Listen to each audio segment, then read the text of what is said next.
This review falls outside of my specialties as a pastor who reviews Christian books, and it has driven me crazy throughout 2020 to listen to pastors give their medical advice as it relates to the coronavirus and how to respond to it. But I was so riveted by and learned so much from The Pale Rider, I couldn't help but review it myself.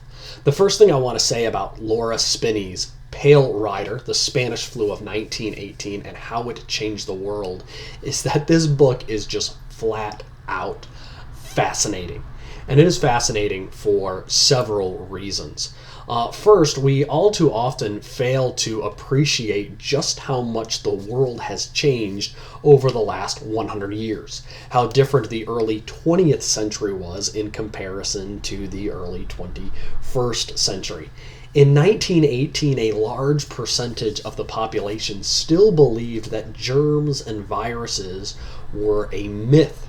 And there is a story in this book of a Spanish priest who followed that view to disastrous results in his city. It's also fascinating to read a book about pandemics that wasn't written about our current ordeal. It wasn't written today. Therefore, Spinney's thoughts and her insights are not biased by our current struggles. She can write with a more detached and, I would argue, maybe more accurate guesses and views of what we're going on today, what we're dealing with today, and what is going on with these worldwide illnesses. And I think she says a few things in this book that I would put in the category of politically incorrect at this moment, but I think she could be right based upon what we see in the book. The third reason that this book is such a page-turner is it's just flat out shocking with the magnitude of how much worse the 1918 Spanish flu pandemic was in comparison today. And I would also say that the 1781 flu pandemic and 1830 and 1889 are all much worse than what we're dealing with today.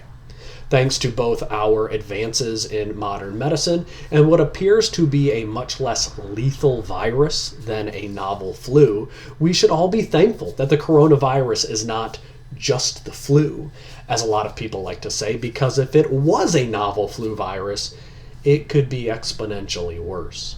As I record this in November of 2020, there have been approximately 1.2 million deaths from COVID-19 around the world.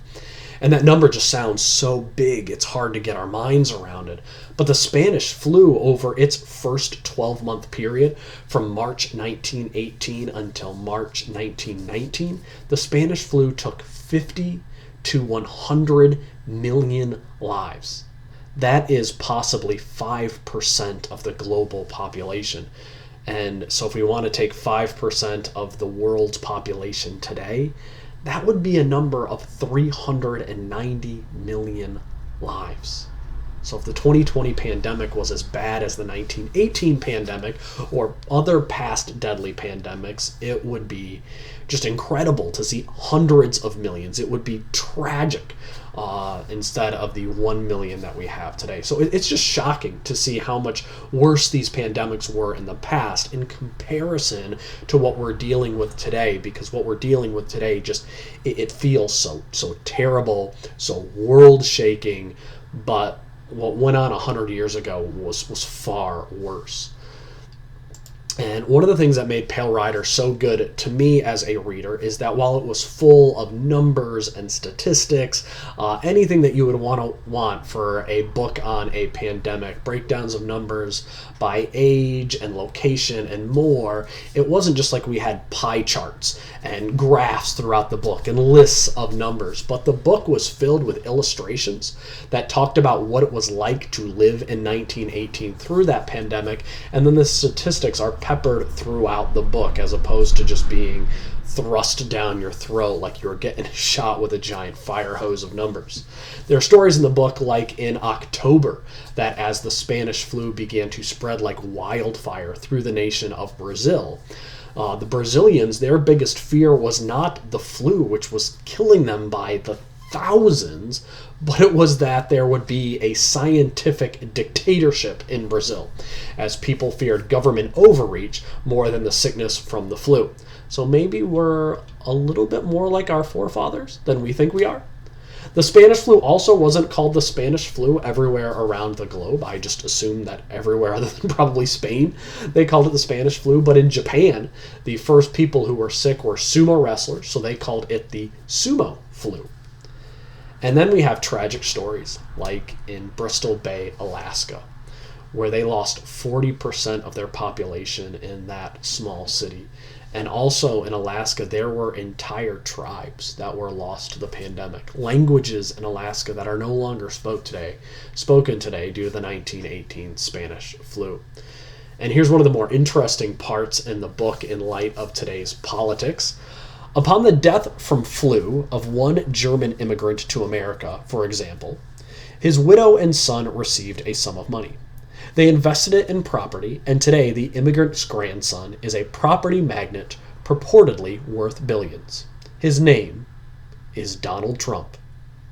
So yeah, Donald Trump's wealth is tied to life insurance that was received during the Spanish flu. And now Donald Trump has been the president through the majority of the following pandemic 100 years later. So just sort of a weird connection in human history. Also, the father of naturopathy, Benedict Lust, he got the start going with naturopathy by denying the existence of the flu virus during the pandemic.